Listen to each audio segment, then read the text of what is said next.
오늘 주시는 하나님의 말씀은 시편 145편 1절부터 10절까지 말씀입니다. 시편 145편 이것은 다윗의 찬양입니다. 다윗의 찬양. 전체적인 내용을 보면 오늘은 그 21절 가운데 앞부분만 10절까지 끊어서 보겠는데요. 하나님의 그 왕으로서의 위엄, 그리고 아주 가장 강력하고 가장 높으시고 가장 귀하신 왕이시지만 그러나 그 백성을 향해서는 한없이 부드러우시고 친절하시고 또 백성을 불쌍히 여기시는 그런 왕, 그리고 그 왕께서는 사랑하는 그 자기의 백성들의 필요한 모든 것을 넉넉하게 아낌없이 다 주시는 그런 분이시다. 이것이 바로 다윗의 하나님을 향한 찬송입니다. 다윗은 훗날에 왕이 되죠. 왕이 되면서도 그는 하나님을 닮아서 하나님께서 우리를 향하여 대해 주시는 그대로 그 백성들을 향하여서 선정을 베풀었습니다. 우리 신앙도 마찬가지입니다. 이 하나님하고 거래하는 사람들은요, 이렇게 세상 일도 다 이렇게 거래로 봐요. 그러니까 좀 얄밉죠. 신앙생활 하는 게. 그러나 하나님의 은혜를 담뿍 받아서 말로 표현할 수 없는 흉포한 죄인인 것이 자기 속에 있음을 알게 되고, 그리고 자기가 죄인인 것을 고백하고 그 죄인을 용서하시는 하나님의 은혜 속에서 신앙의 깊은 체험을 한 사람은요, 또 세상을 또 그렇게 살아요. 남에게 선대하고 베풀고 또 희생하고 이런 삶을 살게 되어 있습니다. 여러분도 하나님을 이렇게 은혜로 섬기고 또 만나는 그런 축복을 가지시기를 바랍니다. 절대 하나님하고 말이죠, 투전판에서 돈 놓고 돈 먹게 하듯이 그렇게 하지 마시기를 바랍니다. 물론 우리가 심은 대로 하나님은 거두게 하시는 분이십니다. 우리가 하나님을 향하여 믿음을 크게 가지면 가질수록 하나님은 또 우리에게도 그렇게 크게 응답하여 주십니다. 그러나 그것을 가지고 하나님을 우리가 이용하는 그런 사람들이 되어서는 안 됩니다. 그저 선대하고 베풀고 또 나의 가진 모든 것을 아낌없이 하나님 앞에 그저 쥐도새도 모르게 오른쪽도 왼쪽도 모르게 그렇게 하나님 앞에 할 수만 있다면 여러분도 다윗이 누렸던 이 엄청난 축복을 동시에 함께 누리게 될 줄로 믿습니다. 자, 그러면 그 다윗이 하나님을 향하여서 어떠한 찬양을 드리고 있는가 한번 보겠습니다. 역시 원문에서만 좀 보겠습니다. 1절입니다. 왕이신 나의 엘로힘이시여, 내가 주를 높이며 당신의 이름을 영원히 영원히 찬송하리이다. 왕이신 나의 엘로힘, 하나님을 나의 왕으로 모셨어요. 그리고 2절, 날마다 나는 당신을 찬송하며 당신의 이름을 영원히 영원히 찬양하리이다. 자기의 삶 속에 하루도 빠짐없이 날마다 하나님을 찬송하고요. 그리고 하나님의 이름을 영원토록 찬양한다고 그랬어요. 여기 두 가지 다른 표현이 쓰여요. 하나는 찬송이고 하나는 찬양이에요. 뭐 그것이 다른가? 아니죠. 비슷한 이런 그 표현을 쓰므로 그 자기가 하는 한 가지 행동을 강조하는 거예요. 이 찬양이라고 하는 것 혹은 찬송이라고 하는 것은 뭐냐면 하나님 앞에서 하나님을 높이고 그분을 노래하고 또 그분 앞에 우리가 마치 무릎을 꿇는 심정으로 그분께 모든 것을 맡기는 겁니다. 서두에도 말씀드렸다시피 다윗은 왕이에요. 근데 왕이 자기보다도 더 높은 왕을 섬겨요. 참 놀라운 일이죠. 왕이면 내가 최고다 이렇게 할 수 있을 터인데 다윗은 그렇게 하지 않았습니다. 나는 비록 백성들의 왕이지만 나에게도 왕이 있으니 그분은 곧 엘로힘이시라 이겁니다. 하나님을 가장 높이는 거예요. 국가 간에도 말이죠. 옛날 우리 그 조선시대 때는 국권이 그렇게 아주 자주적이지를 못했어요. 그래서 왕 한 사람이 이렇게 세워져도요, 꼭 중국의 허락을 받아야 돼요. 그리고 나서 중국을 향하여서 우리는 군주의 나라입니다, 이렇게 표현을 해요. 중국은 황제예요. 왕이고 자기들은 그 왕 밑에 복속된 한 마을이나 한 도성의 그 군주, 성주 정도밖에 되지 않겠다 하면서 이렇게 낮추었어요. 그러면서 질질질질질 됐다고요. 사람을 두려워하고 사람을 왕으로 삼는 그런 그 보기 좋지 못한 모습이죠. 그러나 다윗은 애굽이나 또 주변의 어떤 강대국 밑에 굴복하지 않았어요. 하나님을 왕으로 삼고 하나님의 뜻에 따라서 그 모든 백성을 다스렸어요. 그래서 이 다윗이 다스렸던 시대에는 어떤 일이 있었느냐 하면은 다른 강대국에 가서 조공을 바친 게 아니라 다른 주변 민족들이 다윗에게 와서 조공을 바쳤어요. 그러니까 하나님을 섬기고 하나님을 가장 높이 자기 인생에 두고 하나님을 두려워하는 사람은요, 수많은 주변 사람들의 추앙을 받게 돼요. 그러나 하나님 무서운 줄 모르고 자기 힘으로, 자기 뜻으로, 자기 실력으로 뭐를 하려고 하면 하나님이 그러신다고요. 그래, 너 잘났으니까 한번 너 힘을 믿고 너 한번 네 원대로 해라. 그냥 하나님이 내버려 두세요.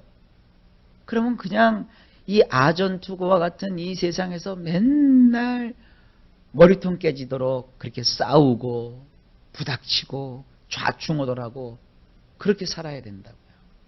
여러분, 우리도 이 다윗처럼 하나님을 나의 왕으로 삼고 하나님만을 가장 높이는 찬송의 사람이 되기를 주의 이름으로 축원합니다. 여러분, 찬송의 사람 그러면은 노래 잘하는 사람이라고 생각하는데, 물론 우리가 찬양할 때 그저 가수들처럼 노래를 잘하면 그거보다 좋은 것은 없겠죠. 그러나 이 찬송 혹은 찬양의 삶은 이 음으로만, 노래로만 하는 게 아니라 자기 삶 전체를 하나님 앞에 가지고 나와서 하나님만을 높이는 것을 뜻하는 것입니다. 여러분, 정말 일상생활에서 다윗이 그렇게 고백했던 것처럼 하루도 빠짐없이 날마다 찬송하는 그런 삶이 되실 수 있기를 주의 이름으로 축복합니다. 3절입니다. 위대하신 분은 여호와이시니 엄청나게 찬양할 것이라. 그분의 위대하심에 대하여 아무도 계측하지 못하리로다. 하나님은 위대하신 분이세요. 크신 분이라는 거예요. 그러니까 찬양을 해도 말이죠, 크신 분에 걸맞게 무진장 찬양해야 된다는 거예요. 끝이 없다는 거예요.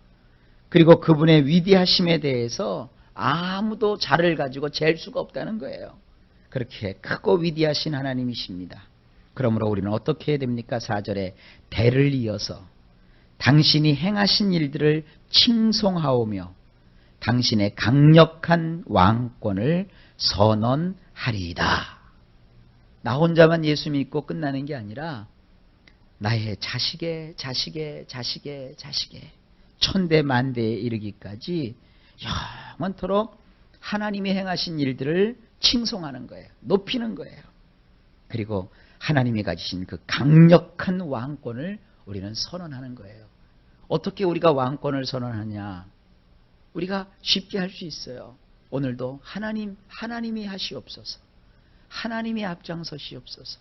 하나님이 모든 것을 주관하시옵소서.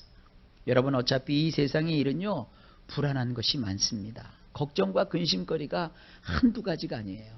그러나 우리의 신앙은 걱정과 근심은 주님께 맡기고 나는 하나님의 뜻대로 살며 하나님이 원하시는 그런 삶을 하루하루 실천해 나가는 거예요.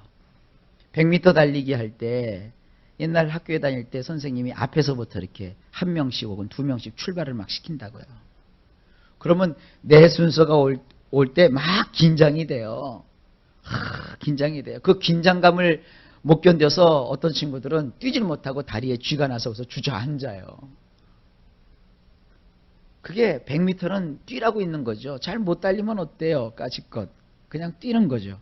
저는 마음은 담대했는데 뛰면은 기록이 안 나와요. 7명이 뛰면 저는 7위. 8명이 되면 저는 8위. 참 그렇게 달려도 그렇게 뭐 두렵지는 않았어요. 그런데 이 잘 어중간하게 뛰는 친구들이요, 그렇게 막 불안해요.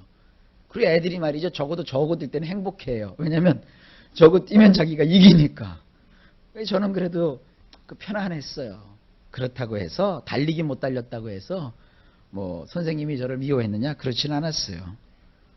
뭐 공부를 또 대신 열심히 했으니까. 사람이라는 것이요, 여러분 두려워할 게 아무것도 없어요. 무얼 먹을까, 무얼 마실까.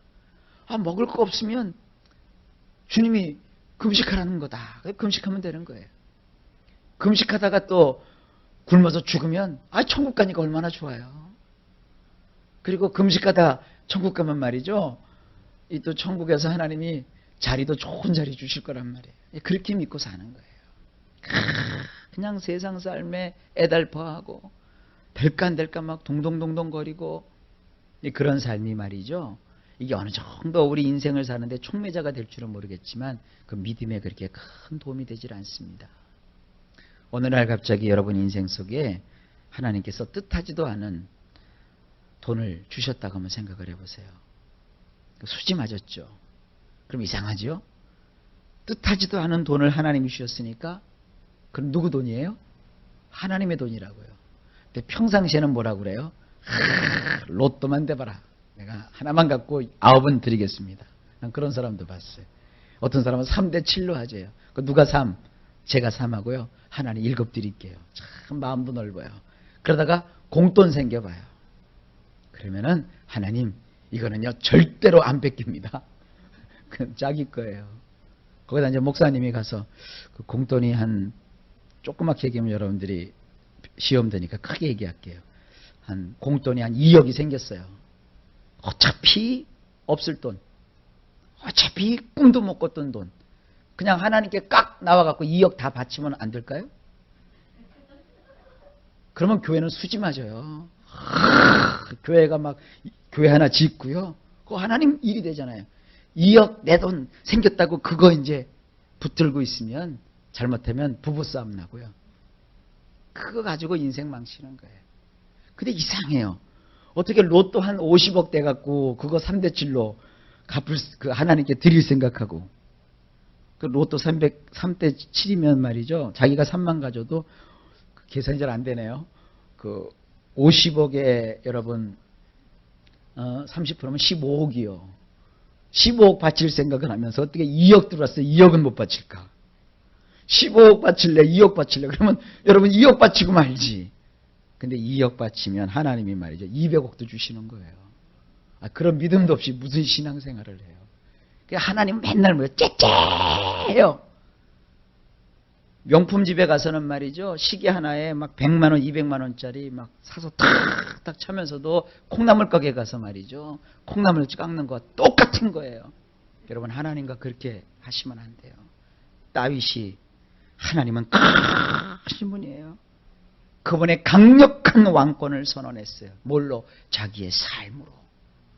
여러분도 혹시 모르겠어요. 공돈 생기면, 공돈 2억 정도 생기면 그냥 바쳐버려요. 아멘. 딱 두 사람 했어요. 자, 무슨 말씀인지 아시겠죠? 하나님 이렇게 하나님 앞에 여러분이 믿음으로 서셔서 하나님의 왕권을 선언해 보세요.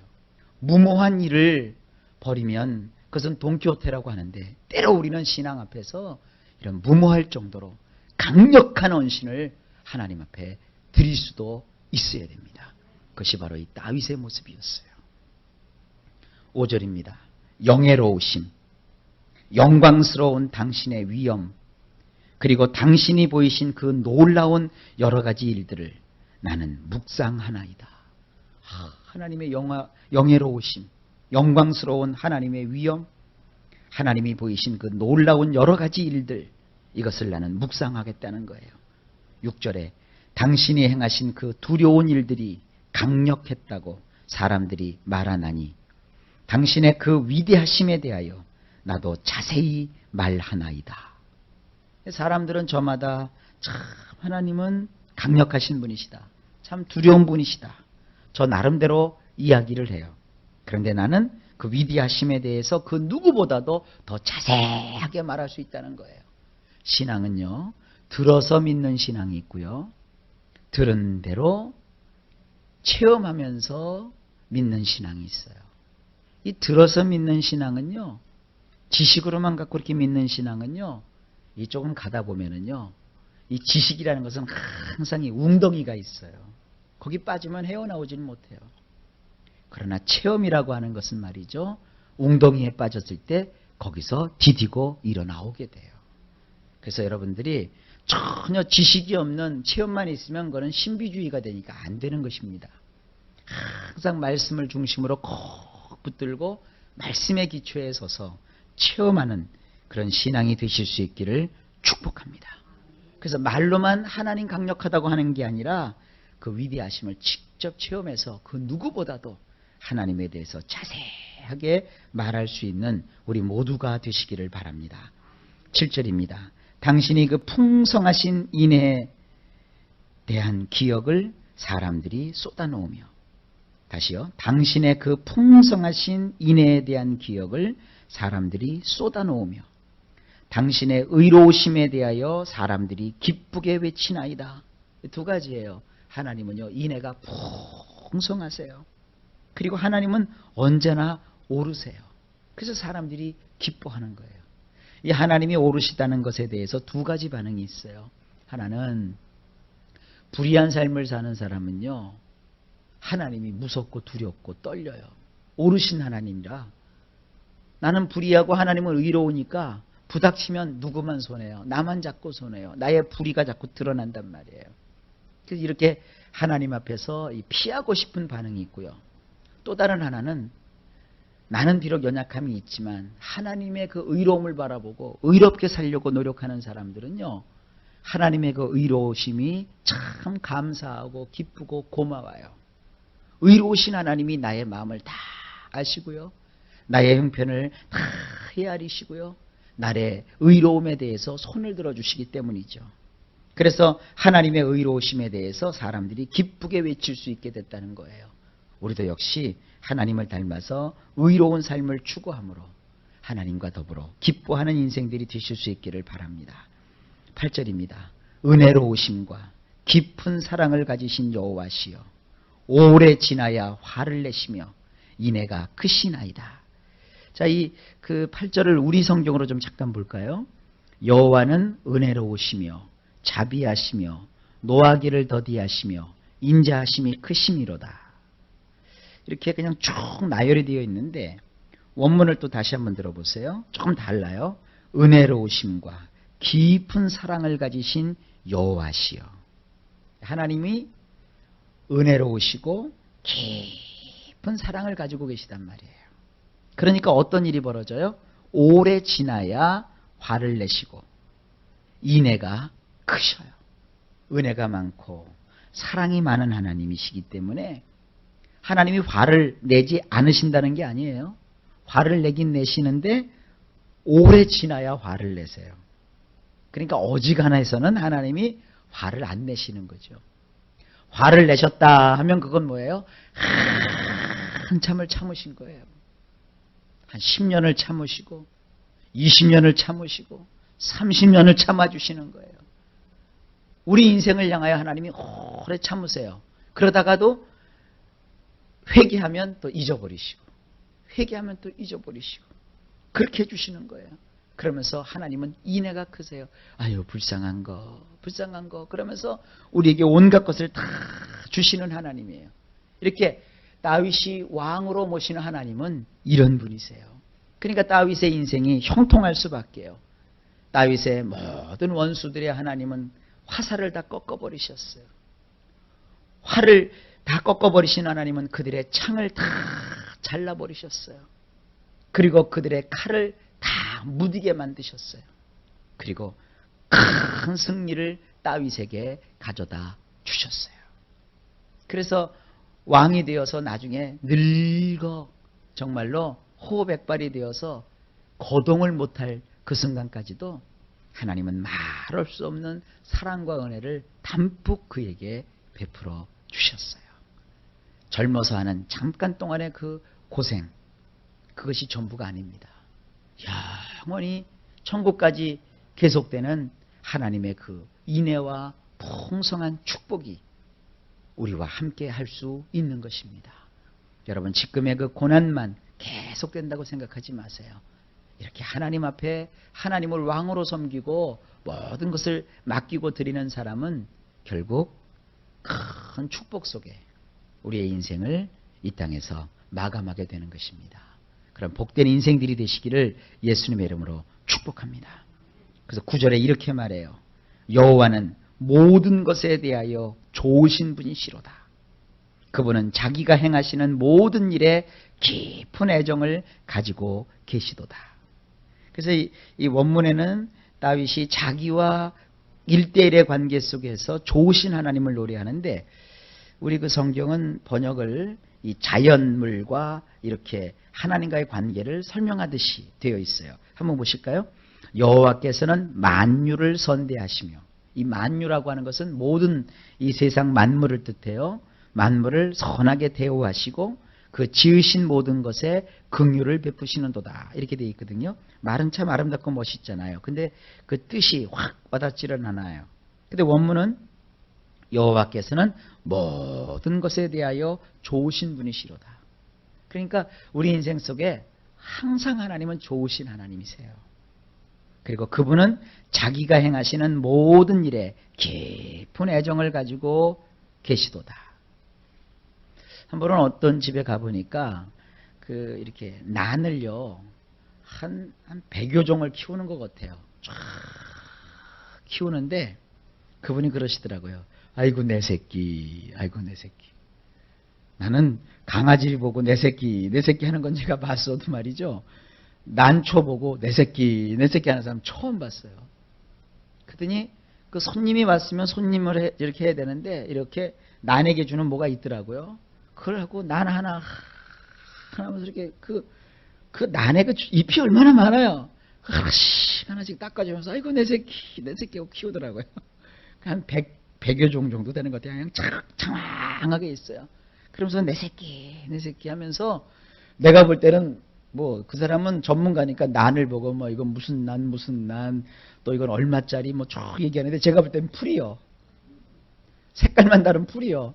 근데 그 사람은 그 난을 막 기주중지하고 애주중지하고, 그 중에서 어떤 하나는 막 목사님 이것 좀 보시라고, 이게 막 대단한 거라고 막 그래요. 내가 볼 땐 그냥 풀인데 물 그런 걸 그렇게 하느냐. 근데 그게 비싼 난이더라고요. 자기가 그 키우는 난 하나하나에 깊은 애정을 갖고 있더라고요. 똑같아요. 마귀가 우리 볼 때는 별거 아니거든요. 마귀가 우리 볼 때는 그냥 사람이요. 자기 밥이요. 근데 하나님이 우리 보실 때는 아니라니까요. 내 새끼라니까요. 아니 난초 하나도 말이죠. 주인이 그거 갖다가, 난도 말이죠. 가난한 사람 못 키워요. 그 부자들이 키우는 거예요. 그래서 저는 생각에 난 키우지 말고 100사람을 좀 도와주지. 근데 그냥 아니요. 사람을 안 도와줘도 그 나는 갖다가 내 새끼 하고 뭐 어머 이거 상했다고 뭐 가위 갖다가 수술해줘야 된다고 그거 잘라주고, 그래서 속으로 참 별 사람 다 있다 이렇게 싶었어요. 근데 이게 사실은 이 하나님의 말씀을 보면 이게 하나님과 연관이 돼요. 하나님의 화원에 하나하나에 우리가 난과 같이, 전문가가 볼 때는 귀한 난이지만 비전문가가 볼 때는 풀에 지나지 않지만, 그러나 전문가의 눈에는 그 난 하나하나가 귀한 거예요. 난이 말이죠. 어떤 난이 그 비싸냐 하면은 말이죠. 죄송합니다. 제가 이런 표현을 써서 병신난. 그냥 자연스러운 난은요, 값이 얼마 안 나간대요. 근데 난이 말이죠. 이렇게 키우다 보면은 그 사람 표현이 그래요. 병신난이 있대요. 다 난들이 푸르는데 어떤 난은 노란 난이 하나 딱 나온대요. 그리고 뭐 어떤 난은 이렇게 막 이렇게 돌연변이죠. 이상한 모양을 하고 나오기도 하고, 어떤 난은 배배 꼬여서 나오는데 그런 게 비싼 거래요. 그러니까 우리 인생이 좀 특이해야 돼요. 그러니까 우리의 인생이 다른 사람같이 평범한 것보다는 하나님이 이렇게 막 꼬이고 말이죠. 막 고난도 있고요. 막 상처도 있고요. 그게 하나님께 귀한 거예요. 그 하나님이 아이고 내 새끼 하고 아이고 이렇게 하는 거예요. 그렇게 생각하세요. 다시 한번 읽어드릴게요. 여호와는 모든 것에 대해서 좋으신 분이로다. 그분은 자기가 행하시는 모든 일에 깊은 애정을 가지고 계시도다. 찬송에도 나오잖아요. 내가 연약할수록 더욱 귀히 여기사. 내가 연약할수록 더욱 귀히 여기사. 그랬어요.